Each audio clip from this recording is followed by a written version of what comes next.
Hi, everyone. Thanks for being here. So, Hugh, I wanted to ask you first. This is one of the most beautiful shows on television, and it is also, I think, by a mile, one of the most disturbing. What is it like for you as an actor to go to such a dark place, especially with the first season where it just was kind of a spiral downwards for your character? It's great. I mean, I understand why you would ask that question, but the reality is that I get to work with Mads, and I get to work with Lawrence and Caroline and the rest of the cast, and I get to work with Brian Fuller's script. I see a flower crown. Hello. and that's a treat. Like, every day is a treat. And the only issue I would say is the temperature in Toronto where we film. But honestly, other than that, I love it, and I don't have a problem shutting off at the end of the day. I mean, there's darkness, but there's a lot of it's not bleak, it's very rich material. A lot of the story in the first season was about how getting in the mindset of the person who might do these terrible things may or may not change Will. Was there a particular moment in the series where you're like, that stood out to you as like, that's messed up? So many. There was nothing that I found shocking or horrifying. I mean, the reality is that when you're there, and the prosthetics that they build are very impressive, but they're prosthetics, right? And the blood you see comes in canisters, and sorry, it's what, behind the scenes truth. The only thing that disturbed me actually was going on set. For those of you who've seen the first season, Dr. Sutcliffe, who's my neurologist, who Hannibal cuts into a kind of Pez dispenser, right? He opens his head up, and I walked on set not realizing that body had been laid out, and he was fully cut open, and they'd kind of filled his jaw with blood, and it was quite disturbing. But what was more disturbing was that I'm friends with John Benjamin Hickey, who plays Dr. Sutcliffe. I'd just done a scene with him like that morning, and so walking on set, and okay, I had to walk off and kind of regroup, But no, other than that, I love it. I mean, I just actually, the sicker the scripts get, the more I like it. So what can you tell us about where Will is at? He was arrested. Does he know for sure he's not guilty, or does he have some doubts as well? Yeah, he's in the Baltimore State Hospital for the criminally insane. He's under the care of Dr. Chilton. And he's clinging on very firmly to this newfound understanding that he's innocent, but he's still, the problem is he has nothing to back it up, not only to anybody else, but to himself. Like, Hannibal has taken advantage of his of encephalitis, and he has no understanding of what's happened to him, right? So he's in a very lonely and a slightly desperate place, and on top of that, he's going to be on trial for multiple murders, and he's got the FBI who've turned on him, and he's realizing that even his friends, even Alana, Jack, and so on, not only do they not believe him, but they're kind of horrified by him. So he's coming to the conclusion that he's going to have to take care of things himself. I think we have a clip showing them talking about this. Yes, which is with Jack and Hannibal, which I think you have. And this is really pretty early on in the first episode, with them over a nice meal, discussing, I guess, where they find themselves and where they find themselves with regards to me. I mean, Will.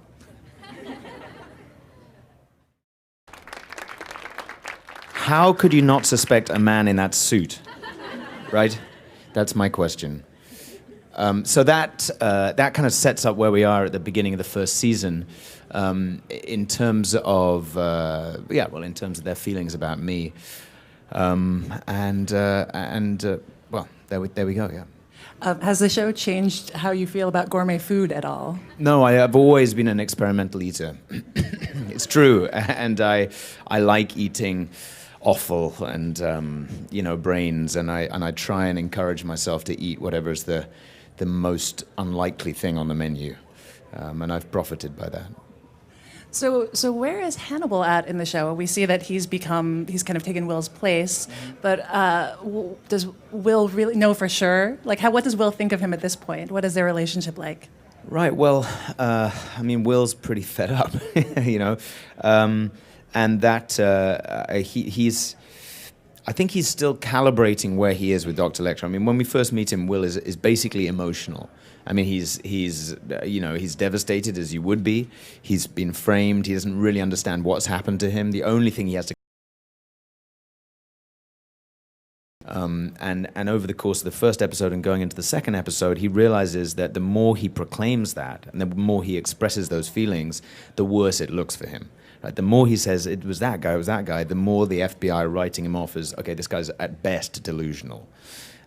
So he has to retreat and kind of, marshal his strength and take a new tack as we move forward.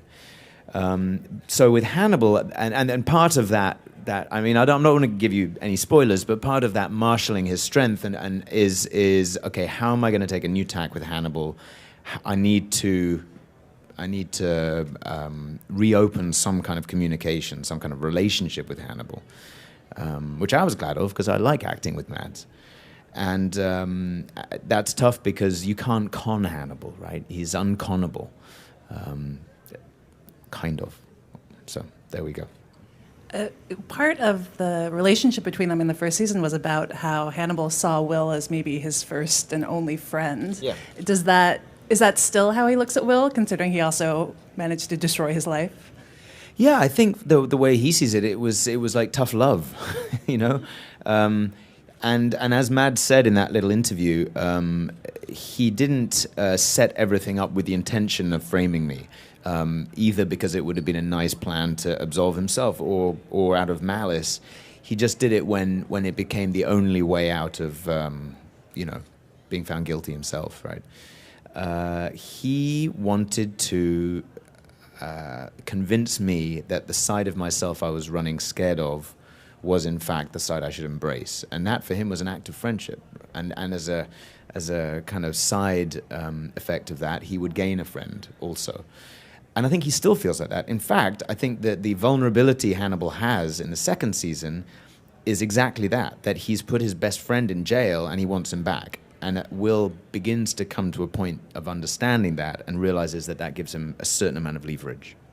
So I think we have a clip of the two of them together. Is there anything you want to say ahead of No, this? just that this is early on when I'm not so happy with him. Yeah.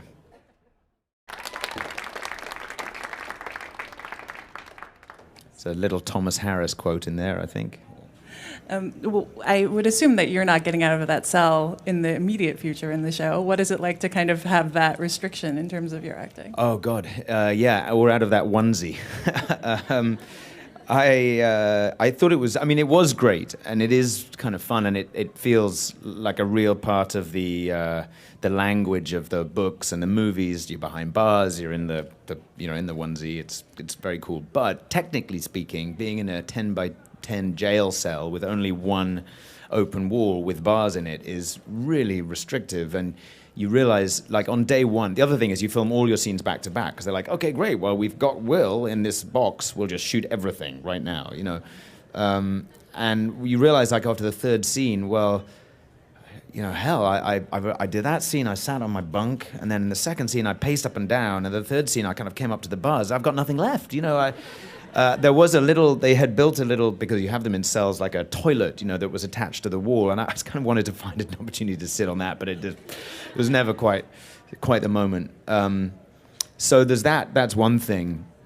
And in a sense, emotionally, that holds true as well, because Will is being, in the first episode in particular, being visited by a kind of roster of Jack comes to him, Alana comes to him, Hannibal comes to him, and other people as well.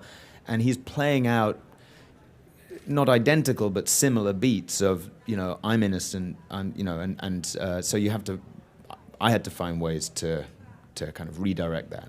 And then the third thing is that, so you're in the cell, then there's the bars, then there's the camera, so you're always aware that basically you've just got to hit your mark to an inch, or there's a bar in the way, and then they can't use it. So the camera guys are behind they're going like, and it doesn't exactly add up to spontaneity. It doesn't free you up very much. So, without giving anything away, there have been moments when I've not been in my cell, and that's been kind of nice.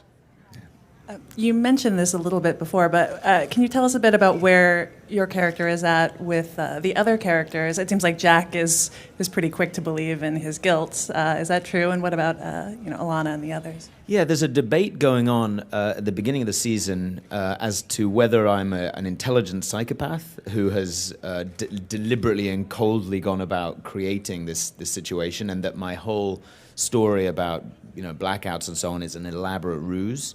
Or whether in fact I did these things, but I was unconscious when I did them. Like, those are the only two options that are being discussed. So Alana, for example, is adhering to the second view and urging me to defend myself and get legal defense and so on. And I'm basically saying, well, really, you think that's supportive? That I just did it? I didn't mean to. As I say, Will's going through this in a different way with different people, but he's rapidly coming to the conclusion that he's not going to get any substantial support from anywhere but himself. Yeah, there's a certain kind of ruthlessness that's coming through to Will, right? He always, there was something he was frightened of in the first season about himself, and he's coming to the conclusion that he's going to have to face up to and embrace that side of himself if he's going to get anywhere. So showrunner Brian Fuller is known for having these really distinctive visual style to his shows, and this is no different. It does have this, in the first season, it had a very nightmarish quality, but very poetic as well. Now Will is no longer suffering from encephalitis. Has that changed those qualities, or is that still part of the show? Well, I think that Hannibal has kind of, as he says in that clip, is now inside Will's brain. And in fact, I don't know exactly at what point Will was supposed to have been suffering the onset of encephalitis, but the symptoms didn't arrive till kind of halfway through the first season. My feeling is that his brain was already, inflamed in a different way from birth, and certainly within the confines of the jail. Not only is he prey to that kind of imagination, but he also is employing it. I don't know if anybody here has read the book Hannibal, but there's descriptions of Hannibal and the techniques that he employed when he was in jail, called his mind palace, right? When he constructed an elaborate kind of inner sanctum to go to inside his brain, in which he stored his memories. So in a very, very minor way, took that idea that Will can use his imagination as a place of retreat to shut out Chilton's stupid babbling or whatever it might be, and go and to kind of a place of meditation and what happens just as the stag started to invade his dream life in the first season, so his place of calm in the second season starts getting invaded to a certain degree by this bleaker imagery. Can you tell me a little bit about the show as a prequel? Many people have some idea, at least through the books or through the films, about where these characters end up. It does seem like it gives a bit of a sense of another layer of foreshadowing or doom to the series that it plays with a bit. Do you agree?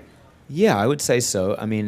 But then again, in Red Dragon, in which describes the Will Graham and Hannibal for the first time, you get maybe 15 pages worth of backstory, and you learn that Will put Hannibal away, and then there's a few snippets. You actually hear about Garrett Jacob Hobbs, who's the guy that I shoot in the first episode of the first season. You know that I shot him in his kitchen, that he almost killed his daughter, that while he was bleeding out, he says to me, you see, that's all in the book, but it's like a paragraph. And somehow Brian Fuller saw that, and he just extrapolated from it the whole of the story. You know that at some point that Will was institutionalized, although I think in Red Dragon he's actually was institutionalized more for depression than for being a serial killer, but give or take. And we took a very small amount of information and deepened it and darkened it. I think that's certainly true. Yeah. So, but when we get to Red Dragon, perversely, we're going to make it a comedy. So there you go.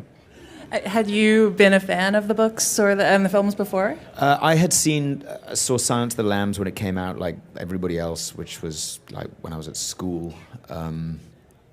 And I saw some of the movies after that, but that was always the one, you know. I hadn't read the books. So when I signed on for the TV show, it was because of meeting Brian. I had like a half-hour meeting with Brian, and he described this last season we did. He described the second season, the third season, the fourth season. I mean, turned out it was all kind of approximations, but still, he had a very rich vision of what he wanted to do with the characters and kind of explain why would you go back to these characters, you know, and he made that abundantly clear. So on the basis of that and his first script, I signed up. And then I went and I read Red Dragon, and I realized, oh God, I've really got myself into something here. Like this character's crazy, you know. The other way of saying that is that there was a huge amount of information in that book, like an incredible blueprint for an actor to go to, and it's basically a really in-depth description of the inside of Will Graham's head, most of that novel. So I had that to work from. I'm going to open things up for questions in a second, but I did want to ask you first, the opening sequence of the premiere was released online, this kind of epic fight between Mads and Lawrence Fishburne. Is there anything you can tell us about that? And can we expect to see any action scenes with Will, or is he more about the life of the mind? Oh, Will, and action. Let me think. Yeah, no, there's a few moments. I mean, I have a stunt double, but Will is more. If he has a superpower, if you like, it is more about a kind of, as I was saying, owning up to his own darkness and his ability to manipulate. You know, with Hannibal is so pure in that way that we can believe almost magical, impossible things of him. You know, he pulls things off that are, let's be honest, totally impossible. And I think that you can believe of Will that if he opens that door in his mind, he can also go to that place. But that said, we've still got 3 episodes left to film of the second season, so maybe I kick the crap out of somebody. I don't know. So we talked about how Hannibal feels about their friendship, and we heard what Will had to say.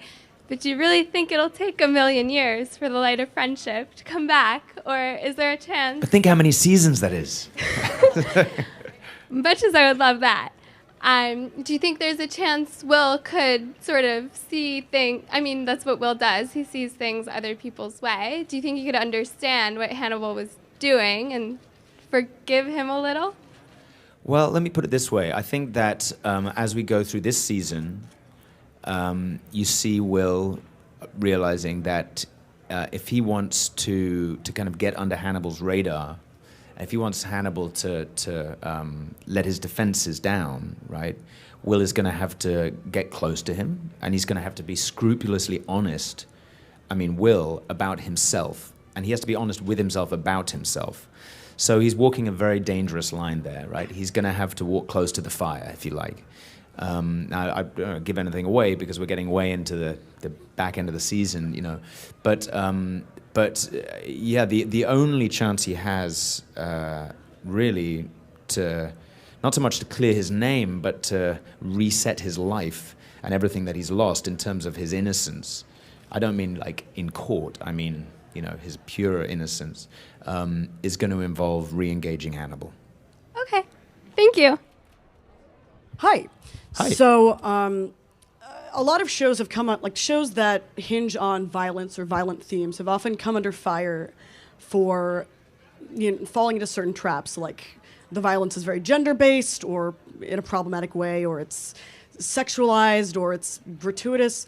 Hannibal has very elegantly managed to dodge those traps, I feel, but I was wondering if you could maybe speak to, as an actor, how you approach, acting in pieces or choosing projects that hinge on violence and the politics of violence, how you approach that in your work. If that's not too weird a question. No, I don't think it's a weird question at all. I think it's a good question. I think that, well, first up, I have no innate problem with violence. In entertainment. I don't think you're not going to get away from it suddenly. You might get away with it, but you're not going to get away from it. I completely agree with what you said about things that are both prevalent and that things that I hope we've avoided, which are the kind of desensitizing our response to violence and making it just a kind of pedestrian thing that we hardly notice anymore. That's not true of our show, I think, and I'm glad of it. And also kind of casually and predominantly depicting violence against women and sexual violence particularly, or rape or whatever. That's just not something that we do, and I can't take credit for that, but I didn't write it, but I'm kind of glad and happy that that is the show that I'm part of. For me, I'm not interested in violence as a kind of a cheap tool in storytelling. Right, we can just get there quicker if we just like blow this guy away. It's like, people love that, right? I think that what's interesting to me is the consequences of violence, and emotional and otherwise, and that's kind of what this show trucks in. The aftermath of violence, even in its depiction of violence itself. There is obviously, I shoot Garrett Jacob Hobbs in the first episode, but it's not there because we want to see somebody get shot in a kitchen. It's there because we want to see the entire season that comes out of that. I didn't hear what you said, but I completely agree with you. And physically, the aftermath of violence in the tableaus that are created, these preposterous and obviously beyond the bounds of reality in a sense, but these crimes that we depict, and then the quite beautiful imagery that comes out of that. So that's what interests me. What do you think about this poster? Because you look so scary. But I believe you're a very cool, nice, and funny guy. Then one more, I love Lawrence Fishburne, but I believe he's like like you, funny and nice guy. So how's working with him? Thank you. Yeah, thank you. Well, I like the poster too. I got to wear the mask. Right, the mask is great, although a little claustrophobic. I think that the line, right, embrace the madness, kind of goes back to what I was saying about re-engaging with Hannibal, and that is the theme of the season. But basically, the mask is cool. And I like playing a character who's not very nice. I like Will, I really do, but I like that he doesn't engage in the normal social, oh, hi, how do you do? He's just has no politeness, which I enjoy. And what else? Oh, Lawrence Fishburne. He's a super, super cool guy. Really, really sweet guy. I was very kind of thrilled to work with him when I heard that he was going to maybe be involved. And like you, probably, I've watched him since Apocalypse Now. I wasn't watching movies when Apocalypse Now came out, but I've seen him in great films for years, and he's just a nice, humble, cool guy.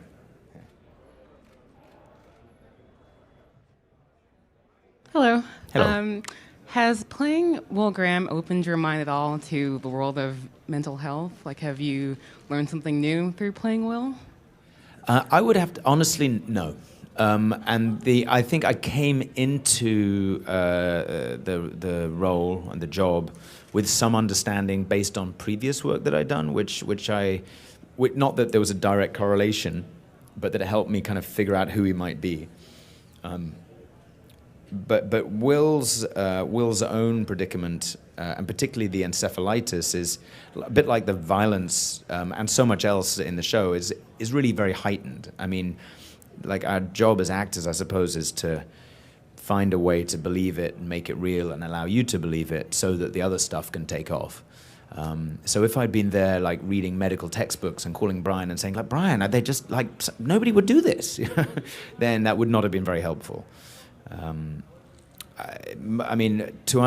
go back to what I was saying before, I kind of thought early on about the notion of somebody who's on the opposite of being on the autistic spectrum. That's the way I envisioned him, right? There are people who have no ability to read other people and who are very much shut off and have no control over that. And then there's us, so we consider ourselves, most of us, neurotypical people, right, to be down one end of that spectrum. What if we're just all at the middle of the spectrum and it extends in the other direction? There are people who have quite the opposite problem, and I believe this to be true. Like, probably a lot of people that self-identify as being psychic or whatever, people who can't control the information coming through to them and read the different pieces of information coming off all of us all the time in a much more porous way. And then if that person happened to be particularly attuned to a serial killer, that would be Will. So that's how I thought about it. So we know what happens to Will in the books with Dollarhide, and so I was curious if that was something we were ever going to have to, I would say dread, because I would hate anything to happen to Will in the series, if that was something we had to worry about. I can't stop you worrying. I don't know is the honest answer. I mean, we're definitely going into, God willing, right? If you all actually watch it and don't illegally download it, that would be good. That'll give us a third season. We'll go into Red Dragon, but I think as we get further and further into this world that we're creating, it's still Thomas Harris's world, but we get a little bit more elbow room. And you'll see some characters coming in this season that you may have read about, the Vergers and so on. And Brian is able to, I think, I don't want to say take liberties, but invest his own creativity in it. So I hope that by the time we get to Red Dragon, we'll also be able to do our own thing, because a lot of people have read Red Dragon, and if suddenly we were just like following the exact chapter-by-chapter layout, well, that would be no fun. We've spent 2 years trying to surprise everybody. So. And that includes me. So I'm gonna. It's a slight cheat, a slight ducking of the question, but I don't know. Listen, I also would like to think that if we do get to that story, there'd be life for Will Graham in the story afterwards. So we'll see. Hi. Hi. Okay, I'm just gonna take my chance right now. I made you a Will doll. Oh. If I could give it to you. Yes, please. Yes. Thank and you. I actually You're so do have kind. a question too. Oh, thank you. This is season 1, Will. Yes. Season 2 will come up next. Okay, I do have a question. So this show is very gruesome and very dark. But we've seen in the DVD that there are bloopers in when you guys were filming this. How often does this happen, and who usually breaks out of character in the cast? Well, I've got to say that since we realized at the end of season 1 that they'd made a blooper reel, I've noticed in season 2 that I think people are trying a little harder to get on the blooper reel, and I can't claim to be completely innocent there, because you want to be on the blooper reel, but I would have to say Scott Thompson, right, who plays Jimmy Price. Scott is a very funny man, and I don't know if any of you've seen him on the Colbert Report over the last few weeks during the Olympics. He went out to the Sochi Olympics as Colbert's, as his buddy, right? Yeah, a buddy Cole. It's extremely funny, and he's a brilliant guy, but he doesn't make it easy sometimes to keep a straight face. Thank you for the doll. I'll give it to my son and freak him out. Hi, I guess I was wondering about last season while you were filming, were there any scenes, I guess to you in particular, that stood out as being very memorable to film, like either intense or something funny happened, or? Yeah, I really liked filming the scene, which I thought was going to be difficult, and it was in some ways, which is in Hannibal's dining room. When I show up with Gideon, I'm full-blown encephalitis. I think it's Garrett Jacob Hobbs, right? And he sits down at the end of the table. There was something about that scene that was fun because it was quite kind of a tightrope. It felt fairly extreme because I'm going through a full meltdown. And I think it was Mads' suggestion quite late in the day that we should do a full take with nobody at the foot of the table as well, which makes that if you see the final scene cut together, there's a moment when I say, "What do you see?" And he turns around and says, "Well, I don't see anything," and there's nobody there. So we were kind of ever so slightly, I don't want to say making it up as we went along, but I know that Brian had incorporated the idea of my hallucinating Garrett Jacob Hobbs in place of Gideon. That had been a fairly late addition, so it all felt kind of fun and of the moment. And weirdly, sometimes the scenes that you go in thinking, oh, this is going to be so intense, I don't know how I'm going to get through it, they're just really funny and really easy, and it kind of ended up like that. Yeah, I also like the scene in the first episode when I'm in the bathroom and Lawrence comes in and just screams at that poor guy. Like, use the ladies' room, you know, because the guy, he was an extra, and he almost just peed right there. He had no idea what was happening. All right, everyone. Season 2 of Hannibal premieres tonight on NBC at 10 p.m. Can I get a round of applause for Hugh Dancy? Thank you for coming.